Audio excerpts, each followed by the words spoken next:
নমস্কার, দেখছেন কলকাতা টিভির সঙ্গে রয়েছে আমি স্বর্ণালী। শুরু করছি আরো বারোর শুরুতেই যে গুরুত্বপূর্ণ খবরের দিকে নজর রাখবো। হাইকোর্টে রক্ষা কবচ পেলেন না পঙ্কজ দত্ত। প্রাক্তন পুলিশ আধিকারিক পঙ্কজ দত্তের রক্ষা কবচের আবেদন খারিজ করা হলো এবং আবেদন খারিজ করলো কলকাতা হাইকোর্ট। আপনাদের জানিয়ে রাখি, অন্তর্বর্তীকালীন রক্ষা কবচের আবেদন করেছিলেন প্রাক্তন পুলিশ কর্তা পঙ্কজ দত্ত এবং সেই আবেদনই খারিজ করলো কলকাতা হাইকোর্ট। হাইকোর্টে রক্ষা কবচ পেলেন না পঙ্কজ দত্ত। প্রাক্তন পুলিশ আধিকারিক পঙ্কজ দত্তের রক্ষা কবচের আবেদন খারিজ করলো কলকাতা হাইকোর্ট। অন্তর্বর্তীকালীন রক্ষা কবচের আবেদন করেছিলেন পঙ্কজ দত্ত। কথা বলবো এই নিয়ে, ফোন লাইনে রয়েছেন প্রতিনিধি পীযূষ কান্তি নাগ। পীযূষ দা, কি জানা যাচ্ছে এই বিষয়ে? দেখো, কলকাতা হাইকোর্টের পঙ্কজ দত্তের অন্তর্বর্তীকালীন রক্ষা কবচের আবেদন খারিজ হয়ে গেল। বিচারপতি রাজশ্রী ভরদ্বাজ জানিয়ে দিলেন যে কোনো রকম রক্ষা কবচ নয়, তদন্ত যেরকম চলছে কলকাতা পুলিশের অধীনে সেই তদন্ত চলবে। সব পক্ষকে এ বিষয়ে হলফনামা জমা দেওয়ার নির্দেশ দিয়েছেন বিচারপতি। এই মামলার শুনানি চলাকালীন পঙ্কজ দত্তের পক্ষের আইনজীবী নারায়ণ চট্টোপাধ্যায় পঙ্কজ দত্তের বক্তব্যকে ইংরেজিতে জমা করে আজকে হাতে জমা দেয়। সেখানে উল্লেখ করা হয় যে পঙ্কজ দত্ত তার ভাষণে সোনাগাছি শব্দটি ব্যবহার করেছেন এবং সেখানে সুরক্ষিত নয় এমন তিনি মন্তব্য করেছেন। সেই মন্তব্যের প্রেক্ষিতে বিচারপতি পরিষ্কার জানিয়েছেন যে শুধু কেন ওই স্থানের নাম বললেন, অন্যান্য আরো অনেক স্থান রয়েছে। তার আইনজীবীর উদ্দেশ্য করে বলেন, আপনি বা আমি যেখানে থাকি সেখানটা কি সুরক্ষিত? শুধুমাত্র যারা যে সমস্ত মহিলারা একটা নির্দিষ্ট জায়গায় থাকেন, যারা এক্সেপশনাল, তাদের জায়গাটাকেই তার মনে হলো যে নিরাপদ নয়। অর্থাৎ এই ধরনের মন্তব্যকে আদালত কোনোভাবেই গ্রহণ করছে না। সুতরাং এমত অবস্থায় দাঁড়িয়ে অন্তর্বর্তীকালীন রক্ষা কবচের যে আবেদন, সেই আবেদন কিন্তু খারিজ করে দিলেন বিচারপতি রাজশ্রী ভরদ্বাজ। ফলে এই তদন্তের ক্ষেত্রে পঙ্কজ দত্তকে গ্রেপ্তার করতে আর কোনো বাধা রইল না কলকাতা পুলিশের। একদমই ধন্যবাদ। আমরা কথা বলছিলাম, ফোন লাইনে ছিলেন প্রতিনিধি পীযূষ কান্তি নাগ।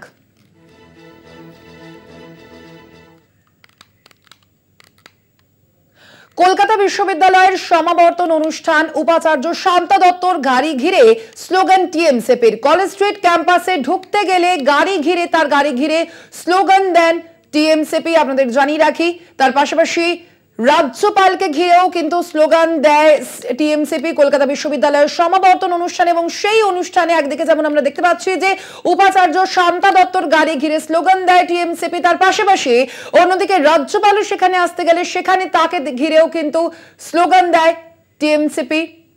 তৃণমূল ছাত্র পরিষদের সদস্যরা, আপনাদের জানিয়ে রাখি, কলেজ স্ট্রিট ক্যাম্পাসে ঢুকতে গেলেই গাড়ি ঘিরে স্লোগান দেওয়া হয়। রাজ্যপালকে কালো পতাকা দেখিয়ে বিক্ষোভ টিএমসিপির। দেখতে পাচ্ছেন সেই ছবি, কালো পতাকা নিয়ে কিন্তু বিক্ষোভ দেখাচ্ছেন টিএমসিপির সদস্যরা। কলকাতা বিশ্ববিদ্যালয়ের সমাবর্তন অনুষ্ঠান এবং সেই অনুষ্ঠানেই এবার রাজ্যপালকে ঘিরে বিক্ষোভ টিএমসিপির।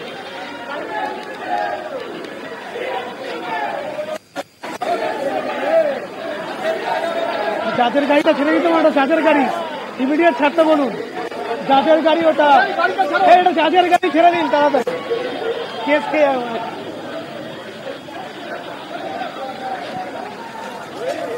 রাজ্যপালকে ঘিরে বিক্ষোভ টিএমসিপির। রাজ্যপালকে কালো পতাকা দেখিয়ে বিক্ষোভ টিএমসিপির। দেখতে পাচ্ছেন সেই ছবি।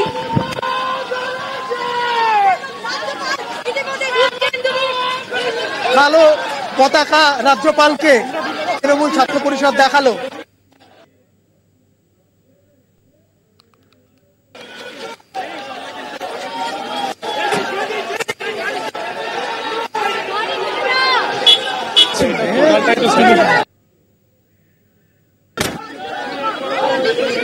আমাদের সঙ্গে এই মুহূর্তে রয়েছেন সরাসরি আমাদের প্রতিনিধি শুভঙ্কর মণ্ডল। শুভঙ্কর, ঠিক কি কারণে প্রথমে আমরা দেখলাম যে শান্তা দত্তর গাড়ি ঘিরে অর্থাৎ উপাচার্যের গাড়ি ঘিরে কিন্তু স্লোগান দেখায় টিএমসিপি, আর তারপরে রাজ্যপালকে দেখেও কিন্তু কালো পতাকা দেখানো হয়, ঠিক কি কারণ, কি বলছেন তারা? দেখো, তারা এই মুহূর্তে কলকাতা বিশ্ববিদ্যালয় কলেজ স্ট্রিট যে ক্যাম্পাস, সেই ক্যাম্পাসের একেবারে প্রবেশদ্বারের সামনে বসে রয়েছে টিএমসিপি। এই মুহূর্তে বিক্ষোভ প্রদর্শন করছে এবং তোমায় জানিয়ে রাখি, কিছুক্ষণ আগে রাজ্যপাল তথা বিশ্ববিদ্যালয় আচার্য সিভি আনন্দ বোসকে ঘিরে তারা বিক্ষোভ প্রদর্শন করেছেন। কালো পতাকা দেখানো হয়েছে। তার মূল কারণ যে রাজ্যপাল বিশ্ববিদ্যালয় চালাতে পারছেন না, আচার্য বিশ্ববিদ্যালয় চালাতে পারছেন, এখানে অস্থায়ী উপাচার্য নিয়োগ করেছেন তিনি, এবং সুপ্রিম কোর্ট থেকে নির্দেশ দেওয়ার পরেও এখানে স্থায়ী উপাচার্য নিয়োগ হয়নি। এই উপাচার্য বিশ্ববিদ্যালয় চালাতে ব্যর্থ, তার বিরুদ্ধে একাধিক অভিযোগ তাদের রয়েছে। আমার সঙ্গে অভিরূপ রয়েছে, আমি অভিরূপের সঙ্গে একটু কথা বলার চেষ্টা করবো এই মুহূর্তে। অভিরূপ, কিছুক্ষণ আগে আমরা দেখলাম যে কলকাতা বিশ্ববিদ্যালয়ের যে উপাচার্য এই মুহূর্তে রয়েছে শান্তা দত্ত, তার গাড়ি ঘিরে তোমরা বিক্ষোভ দেখালে, স্লোগানিং করলে, আচার্য তথা রাজ্যপালের গাড়ি ঘিরেও স্লোগানিং করেছো, কি কারণে? দেখুন, যেভাবে ক্যালকাটা ইউনিভার্সিটিতে আজকে কনভোকেশনের নামে বেআইনিভাবে আনকনস্টিটিউশনালি একটা অ্যাওয়ার্ড সেরিমনি প্রোগ্রাম করছে, তার বিরুদ্ধে কলকাতা বিশ্ববিদ্যালয়ের তৃণমূল ছাত্র পরিষদ প্রতিবাদ জানিয়েছে এবং এই উপাচার্যকে বেআইনিভাবে দিনের পর দিন যিনি বসিয়ে রেখেছেন, রিটায়ারমেন্টের পরেও কি সুযোগ সুবিধা করে দিচ্ছেন তাকে এইভাবে বসিয়ে রেখেছেন, তাই আজকে রাজ্যপালকে ঘিরেও বিক্ষোভ হয়েছে। এবং আজকে উনি এসছেন বিশ্ববিদ্যালয়তে একটা আনকনস্টিটিউশনাল, অসাংবিধানিক, বেআইনি প্রোগ্রামে। আমরা দেখলাম যে গেটে রীতিমতো তালা মারা, দুটি গেটে, এবং কার্ড দেখা ভেতরে ঢুকতে। আজকে এটা আপনারা দেখছেন, আজকে কলকাতা বিশ্ববিদ্যালয় বিগত 1 বছর ধরে এই দ্বার বন্ধ থাকে। সাধারণ ছাত্রছাত্রীরা মাইগ্রেশন নিতে যেতে পারে না, রেজাল্ট সেকশনে যেতে পারে না, তারা নিজেদের মান অভিমান নিয়ে স্যারেদের কাছে যেতে পারেন না। কেন এই তুগলকি শাসন এই বিশ্ববিদ্যালয়তে চলবে? এবং তিনি নিজে এই ইউনিভার্সিটির স্টেক হোল্ডার নয়, অনুপ্রবেশকারী ঘুষপেটিয়ার নামে তাকে আমরা ডাকি, তিনি অনুপ্রবেশকারী ঘুষপেটিয়া হিসেবে এই বিশ্ববিদ্যালয়তে ঢুকছেন। উপাচার্য নিজের দায়িত্ব পালনে ব্যর্থ, 200% দায়িত্ব পালনে ব্যর্থ, এবং তিনি উপাচার্য নয়, আপনি ভুল বলছেন, তিনি বেআইনি রিটায়ার্ড ইল্লিগাল উপাচার্য। যেখানে সুপ্রিম কোর্ট পর্যন্ত নির্দেশ দিয়েছিল যে উপাচার্য স্থায়ী নিয়োগ করতে হবে, রাজ্য নাম পাঠিয়েছিল আচার্যের কাছে, কিন্তু সেই নামগুলি বাতিল হয়, এখনো পর্যন্ত শান্তা দত্তকে রেখে দেওয়া হয়েছে। আচার্য যদি মনে করে তার মনের মতন লোক বসিয়ে কলকাতা বিশ্ববিদ্যালয়ে চলবে, তাহলে তিনি মূর্খের স্বর্গে বাস করছেন। কলকাতা বিশ্ববিদ্যালয়ে যে গরিমা, যে নাম, যে ঐতিহ্য, সেটা মাটিতে মিশিয়ে দিচ্ছে এই বেআইনি উপাচার্য। আমরা যতদিন রয়েছি শেষ রক্তবিন্দু পর্যন্ত কলকাতা বিশ্ববিদ্যালয়ের মানকে আমরা রক্ষা করব। আমরা দেখলাম তোমরা আচার্যকেও কালো পতাকা দেখালে, এবং সেইখানে দাঁড়িয়ে স্বাভাবিকভাবে আচার্যর সঙ্গে রাজ্যের তো ব্যাপক সংঘাত। এই দেখুন, আচার্যর সাথে আমাদের সংঘাত তো রয়েছেই।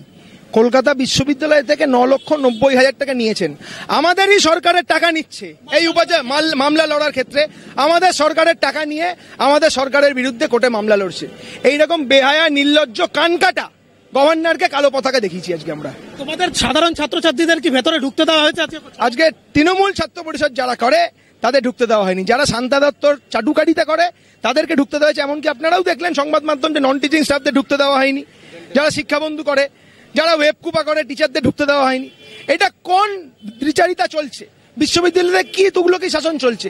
আমরা যতক্ষণ এই তুগলকি শাসনকে এই বিশ্ববিদ্যালয় থেকে দূর না করবো, তৃণমূল ছাত্র পরিষদ রাজপথে লড়াই করবে। উচ্চশিক্ষা দপ্তরের কি দৃষ্টি আকর্ষণ করবে এই বিষয়টা নিয়ে, যেভাবে আজকে সমাবর্তনের নামে যে ডিগ্রি প্রদান অনুষ্ঠান? আমরা অবশ্যই ডেপুটেশন দেবো হায়ার এডুকেশন ডিপার্টমেন্টকে, তারপর রাজ্য সরকারের মতন করবে। আমরা ছাত্র সংগঠনের তরফ থেকে যা করণীয় আমরা করছি। তোমরা কি এখানে বসে থাকবে? আমরা এখানে ধর্ণা চালাবো। একেবারেই শুনতে পেলে স্বর্ণালী যে তারা ধর্ণা চালাবে, এবং তারা এইখানে যেভাবে অবস্থান তারা বসেছেন, তারা অবস্থান চালিয়ে যাবেন। অন্যদিকে ভেতরে সমাবর্তন এখানে বলতে পারছেন না তৃণমূল ছাত্র পরিষদ, তারা বলছে যে ডিগ্রি প্রদান, বেআইনিভাবে ডিগ্রি প্রদান করা হচ্ছে ভেতরে, এবং সেই অনুষ্ঠানে স্বাভাবিকভাবেই কিন্তু আচার্য তিনি এসে পৌঁছেছেন, তাকে কালো পতাকা দেখানো হয়েছে তৃণমূল ছাত্র পরিষদের তরফ থেকে। এবং শান্তা দত্ত তিনি যখন ঢুকতে যাচ্ছিলেন, উপাচার্য যাকে তারা উপাচার্য বলতে নারাজ, কেন তিনি মেয়াদ উত্তীর্ণ বলে তারা অভিযোগ করছেন, তাকে ঘিরেও স্লোগানিং, শাউটিং হয়েছে। এই মুহূর্তে ভেতরে অনুষ্ঠান শুরু হয়েছে বলে আমরা জানতে পেরেছি, এবং ভেতরে আচার্য নিজে উপস্থিত রয়েছেন, তার বক্তব্য অত্যন্ত গুরুত্বপূর্ণ। এক্ষেত্রে আমরা আর কিছুক্ষণ এখান থেকে ভেতরেও যাব, সেখানেও প্রতিক্রিয়া নেওয়ার চেষ্টা করবো। তবে এই মুহূর্তে তৃণমূল ছাত্র পরিষদ কিন্তু ক্ষুব্ধ, এবং তারা রাজ্যের সঙ্গে আচার্যের যে সংঘাত, বিশেষ করে তার নিয়োগ করা উপাচার্য তার মেয়াদ উত্তীর্ণ হয়ে গেছে বলে তাদের অভিযোগ, তাদের যে সংঘাত সেটা তারা মানতে পারছে না এবং যেভাবে গেট অবরুদ্ধ করে রাখা হয়েছে সমাবর্তন অনুষ্ঠান, সেখানে বিশ্ববিদ্যালয়ের সব স্টেক হোল্ডারদের আসার নিয়ম এবং সেখানে দাঁড়িয়ে স্বাভাবিকভাবেই কিন্তু আমরা দেখতে পেয়েছি কার্ড দেখিয়ে দেখিয়ে ভেতরে ঢুকতে দেওয়া হচ্ছে। মিডিয়ারও গতিপথ অবরুদ্ধ করা হয়েছিল, যদিও পরবর্তীতে সে পারমিশন আসে, কিন্তু এখনো পর্যন্ত তৃণমূল ছাত্র পরিষদ তারা এইখানে আন্দোলন অবস্থানে বসে রয়েছে এবং তারা জানাচ্ছেন যতক্ষণ এই অনুষ্ঠান চলবে তারা এইভাবে কিন্তু আন্দোলন অবস্থান চালিয়ে যাবেন, তাদের প্রতিবাদ জানিয়ে যাবেন। অন্যদিকে ভেতরে এই মুহূর্তে কিন্তু সমাবর্তন বা এই যে ডিগ্রি প্রদান অনুষ্ঠান, সেই ডিগ্রি প্রদান অনুষ্ঠান কিন্তু শুরু হয়েছে বলে আমরা জানতে পারছি। সন্ধানী একদমই, অর্থাৎ শুভঙ্কর বোঝাই গেল যে টিএমসিপি তারা কিন্তু দাবি তুলছেন, যেটা যে অভিযোগ করছেন যে এই উপাচার্য নিয়োগ সম্পূর্ণই বেআইনি এবং সে কারণেই কিন্তু তাদের এই স্লোগান, তাদের এই কালো পতাকা দেখানো রাজ্যপালকে। আপাতত ধন্যবাদ। তুমি আমরা কথা বলছিলাম, সরাসরি ছিলেন আমাদের প্রতিনিধি শুভঙ্কর মণ্ডল। আপনাদের জানিয়ে রাখি কলকাতা বিশ্ববিদ্যালয়ের সমাবর্তন অনুষ্ঠান এবং সেই সমাবর্তন অনুষ্ঠানকে ঘিরে কিন্তু এই ধরনের ঘটনা। টিএমসিপি তারা উপাচার্য শান্তা দত্তর গাড়ি ঘিরে স্লোগান টিএমসিপির।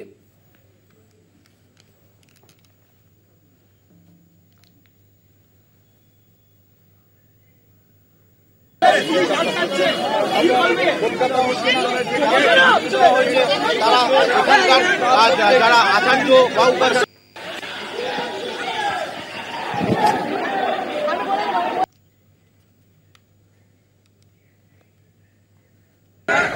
ঘুষপেটিয়া বেশি দূর দূর দূর হটো ইলিগাল কনভোকেশন মানছি না, মানবো না। ঘুষপেটিয়া বেশি দূর দূর দূর হটো ঘুষপেটিয়া বেশি।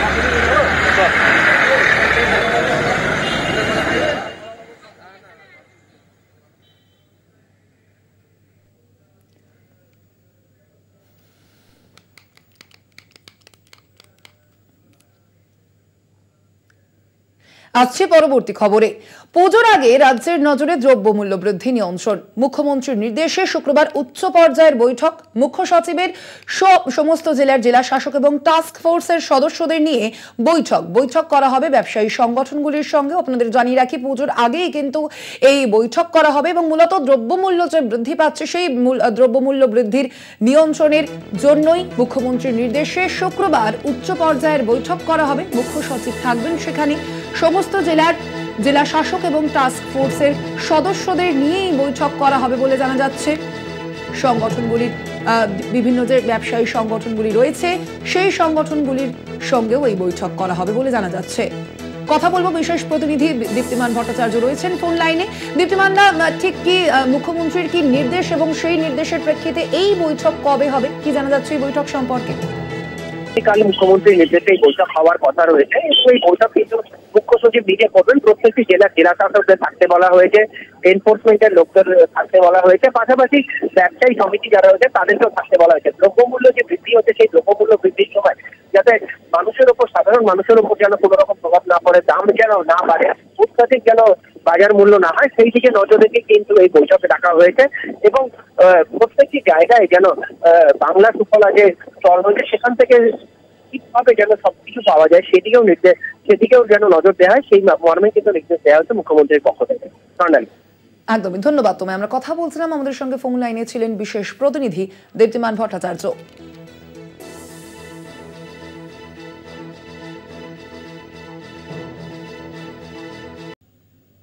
আরো 12 নিয়ে ফিরে এলাম বিরতির পর। এবার নজর রাখবো যে খবরের দিকে। গ্রেপ্তার রূপা গঙ্গোপাধ্যায়। বাঁশদ্রোণী থানা থেকে গ্রেপ্তার করা হয় রূপা গঙ্গোপাধ্যায়কে। টানা 14 ঘন্টা থানার সামনে ধর্নার পর গ্রেপ্তার করা হয় রূপা গঙ্গোপাধ্যায়কে। রুবি মণ্ডলের গ্রেপ্তারের প্রতিবাদে তিনি রাতভর ধর্ণা দেন থানার সামনে এবং সে কারণেই পরবর্তীতে গ্রেপ্তার করা হয় বিজেপি নেত্রী রূপা গঙ্গোপাধ্যায়কে। বাঁশদ্রোণী থানা থেকে গ্রেপ্তার করা হয় রূপা গঙ্গোপাধ্যায়কে।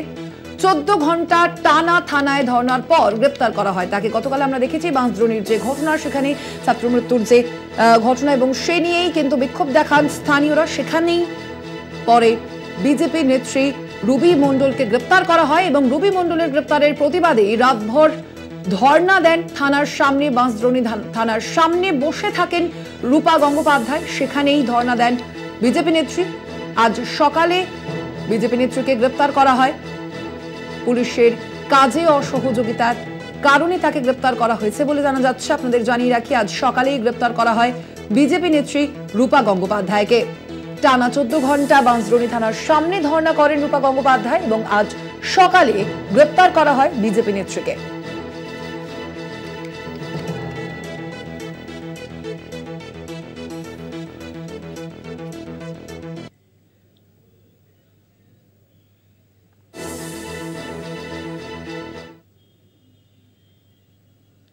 পয়লা অক্টোবর টালিগঞ্জে আন্দোলনকারীদের উপর হামলার অভিযোগ, পুলিশকে জানিয়েও কোনো কাজ না হওয়ার অভিযোগ। বিচারপতি রাজর্ষি ভরদ্বাজের দৃষ্টি আকর্ষণ, আবেদন মঞ্জুর। শুক্রবার এই মামলার পরবর্তী শুনানির সম্ভাবনা রয়েছে।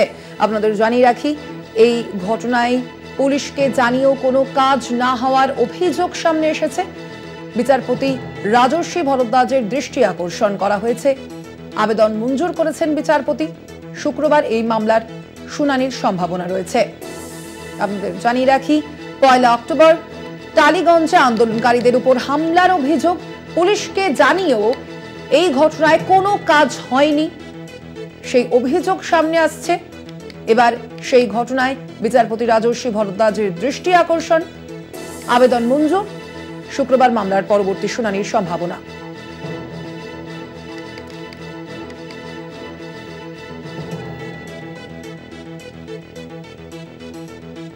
আজ থেকে শুরু হচ্ছে উচ্চ প্রাথমিকের চাকরি প্রার্থীদের নিয়োগের কাউন্সেলিং। সকাল 10:30 থেকে এসএসসির মূল অফিস আচার্য সদনে হবে কাউন্সেলিং এবং পিওর সায়েন্সের কাউন্সেলিং হবে আজ, এমনটাই প্রাথমিক সূত্রে জানা যাচ্ছে। মোট 144 জন চাকরি প্রার্থীকে ডাকা হয়েছে কাউন্সেলিং এর জন্য। মোট 144 জন চাকরি প্রার্থীকে ডাকা হয়েছে কাউন্সেলিং এর জন্য। পুজোর আগেই এই কাউন্সেলিং হচ্ছে। 144 চাকরি প্রার্থীকে আজ ডাকা হয়েছে। আজ থেকেই শুরু হচ্ছে উচ্চ প্রাথমিকের চাকরি প্রার্থীদের নিয়োগের কাউন্সেলিং। সকাল 10:30 থেকে এসএসসির মূল অফিস আচার্য সদনে শুরু হয়েছে এই কাউন্সেলিং প্রক্রিয়া। পিওর সায়েন্সের কাউন্সেলিং হবে আজ।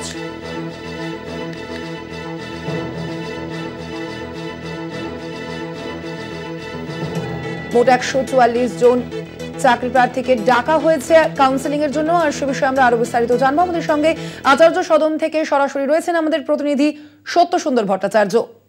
সত্যসুন্দর, কি জানা যাচ্ছে, আজ কতজন চাকরি প্রার্থীর কাউন্সেলিং হবে জানাও সামগ্রিকভাবে। দেখো, দীর্ঘ 10 বছরের প্রতীক্ষা বলা যেতে পারে। 2014-তে এই আপার প্রাইমারি অর্থাৎ উচ্চ প্রাথমিকের যে নিয়োগের বিজ্ঞপ্তি জারি হয়েছিল এবং তারপর 2015 সালে পরীক্ষা হয় এবং তারপর থেকে কিন্তু আইনি জটিলতার কারণে এই নিয়োগ প্রক্রিয়া বন্ধ ছিল এবং সেই নিয়োগ প্রক্রিয়া হয়নি। পরবর্তী ক্ষেত্রে আদালতে ডিভিশন বেঞ্চের রায়ের মাধ্যমে যে রায় দেওয়া হয় তাতে আগামী 23 অক্টোবরের মধ্যে এই কাউন্সেলিং পর্ব শেষ করতে হবে, এমনটাই নির্দেশ দিয়েছে আদালত। এবং আগামী 21 নভেম্বরের মধ্যেই গোটা নিয়োগ প্রক্রিয়া অর্থাৎ 5ম থেকে 8ম পর্যন্ত আপার প্রাইমারি তাদেরকে কিন্তু নিয়োগ প্রক্রিয়া সম্পন্ন করতে হবে, এমনটাই আদালতের নির্দেশ রয়েছে। এবং সেই নির্দেশ মোতাবেক বলা যেতে পারে আজ থেকে 2 দফায় আচার্য সদনে স্কুল সার্ভিস কমিশনের যে দপ্তর সেখানে কাউন্সেলিং প্রক্রিয়া শুরু হয়েছে। আজকে 144 জনকে ডাকা হয়েছে। সকাল 10:30 থেকে এই কাউন্সেলিং পর্ব শুরু হয়েছে, প্রথম দফার কাউন্সেলিং পর্ব। দীর্ঘদিন ধরে আপনারা এসএসসির এই আপার প্রাইমারির আইনি লড়াইতে আপনারা রাস্তায় ছিলেন, পথে ছিলেন, আন্দোলনে ছিলেন। আজকে যে কাউন্সেলিং পর্ব শুরু হয়েছে তাতে আপনারা কি মনে করছেন? কোথাও গিয়ে একটা নিয়োগের একটা যে জট তৈরি হয়েছিল সেটা খুলে গেল? মূলত দীর্ঘ 10 বছর 9 মাসের নিয়োগ প্রক্রিয়া আমরা দেখেছি আইনি জট। সেই জায়গায় গত 28 আগস্ট ডিভিশন বেঞ্চের চূড়ান্ত রায় দেয় নেই। এই মুহূর্তে কোনো আইনি জট নেই, কোনো বাধা নেই। সেখানে রিকাস মেধাতালিকা প্রকাশ হয়েছে, কাউন্সেলিং প্রক্রিয়া আজ থেকে শুরু হলো এবং কি আজ থেকেই প্রার্থীদেরকে রেকমেন্ডেশন দেওয়া হবে। এবারে ম্যানেজিং কমিটি উদ্যোগী ভূমিকা পালন করলে তারা দ্রুত স্কুলে জয়েন করবে। অর্থাৎ কত একটা স্বস্তির আবহাওয়া, যে আংশিক সার্থকতা এই জন্যই বলবো আজ কাউন্সেলিং হচ্ছে। এই নিয়ে আদালতের নির্দেশে 2বার ইন্টারভিউ দিয়েছি আমরা, 3বার মেধাতালিকা পেয়েছি। গত বছরও কাউন্সেলিং হয়েছিল, এবারও হচ্ছে।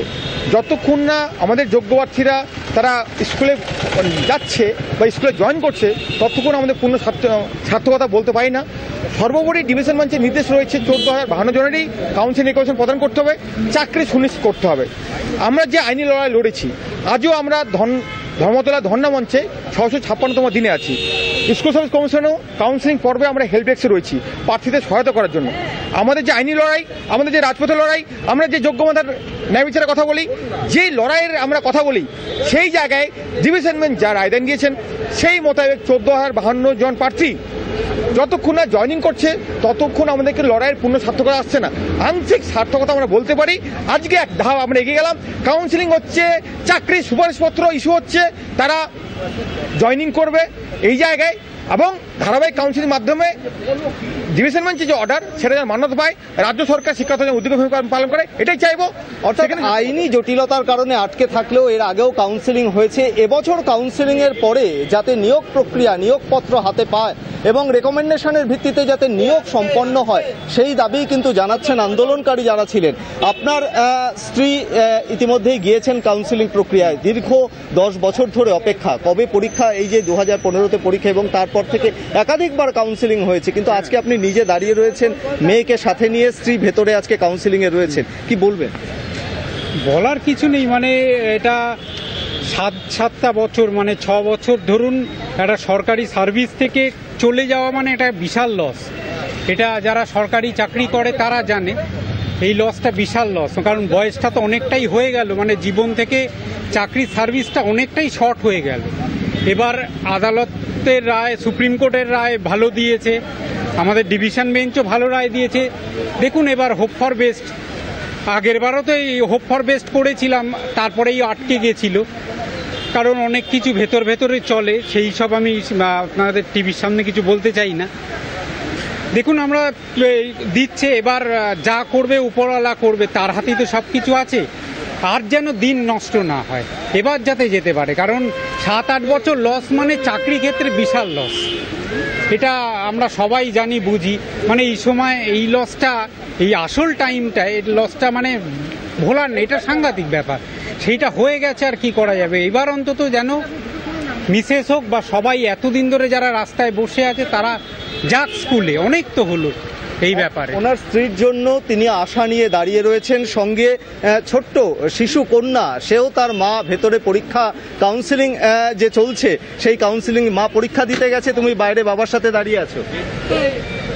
মার পরীক্ষা যাতে ভালো হয়, মা যাতে চাকরি পায় সেটাই চাইছো, তাই তো? একেবারেই তাই। ছোট্ট মেয়ে, সেও তার বাবার হাত ধরে এই আচার্য সদনের বাইরের মূল যে দরজা সেখানে দাঁড়িয়ে রয়েছে। দীর্ঘ 7 বছর তার মায়ের চাকরির জন্য তারা যেরকম অপেক্ষা করছিলেন, আজকে এই কাউন্সিলিং প্রক্রিয়ার পর, প্রথম দফার পর, যাতে গোটা বিষয়টির একটা আশানুরূপ মীমাংসা হয়, যাতে নিয়োগ পর্ব সুষ্ঠুভাবে সম্পন্ন হয়, সেই আশা নিয়েই কিন্তু দাঁড়িয়ে রয়েছেন চাকরি প্রার্থীর পরিবাররা। এবং এই গোটা প্রক্রিয়ায় আজকে যে 144 জনকে ডাকা হয়েছে, ধাপে ধাপে তাদেরকে রেকমেন্ডেশনের ভিত্তিতে, সুপারিশপত্রের ভিত্তিতে বিভিন্ন স্কুল কর্তৃপক্ষ এবং ম্যানেজিং কমিটি তাদেরকে নিয়োগপত্র দেবেন, এমনটাই কিন্তু নিয়োগ প্রক্রিয়া সম্পন্ন হবে, এমনটাই কিন্তু আশা করছেন চাকরি প্রার্থীরা।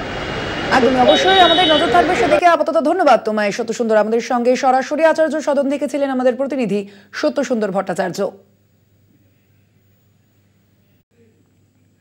এবার নজর রাখবো যে খবরের দিকে। জুনিয়র চিকিৎসকদের কর্মবিরতি নিয়ে এবার উদ্বেগ প্রকাশ সিনিয়র চিকিৎসকদের। অনেক সিনিয়র চিকিৎসকই কর্মবিরতি তুলে নিতে অনুরোধ করছেন। প্রবীণ চিকিৎসক কুণাল সরকারও কর্মবিরতির বিরোধী। বৃহস্পতিবার কুণাল সরকার তার এক্স হ্যান্ডেলে একটি মন্তব্য করেন। জুনিয়র চিকিৎসকদের কর্মবিরতি নিয়ে উদ্বেগ সিনিয়র চিকিৎসকদের। তিনি লিখেছেন, গাড়িটা দ্রুত চলছে, স্টিয়ারিং আর ব্রেকটা কোথায় আছে?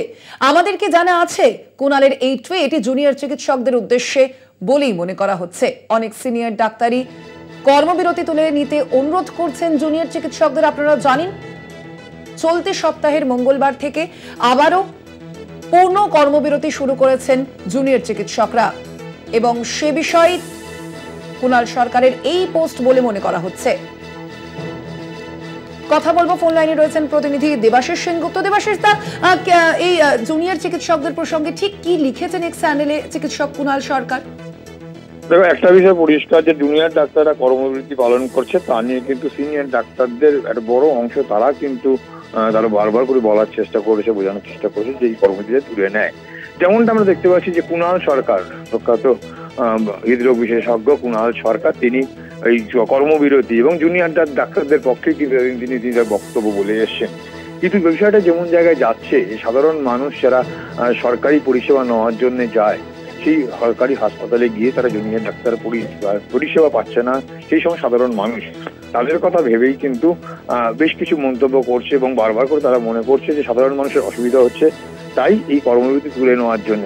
যেমনটা কিনা বলছেন এই প্রবীণ চিকিৎসক কুণাল সরকার, তিনি তার এক্স হ্যান্ডেল এটি পোস্ট করেছেন। গাড়িটা দ্রুত চলছে, সেও 50 বছরের পুরনো প্রশ্ন, স্টিয়ারিং আর ব্রেকটা ঠিক কোথায় আছে আমাদের জানা আছে কিনা।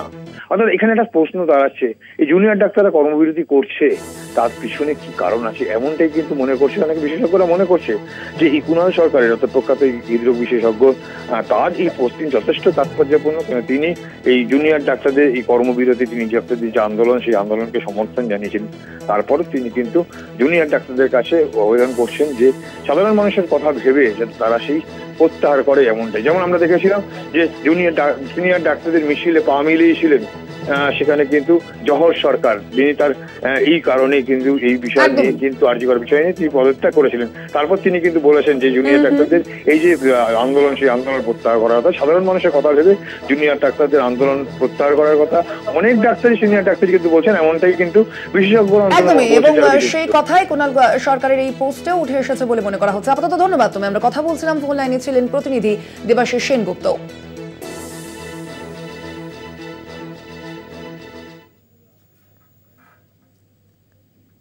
আরো 12 আজ এ পর্যন্তই। দেখতে থাকুন কলকাতা টিভি, রাত দিন 7 দিন।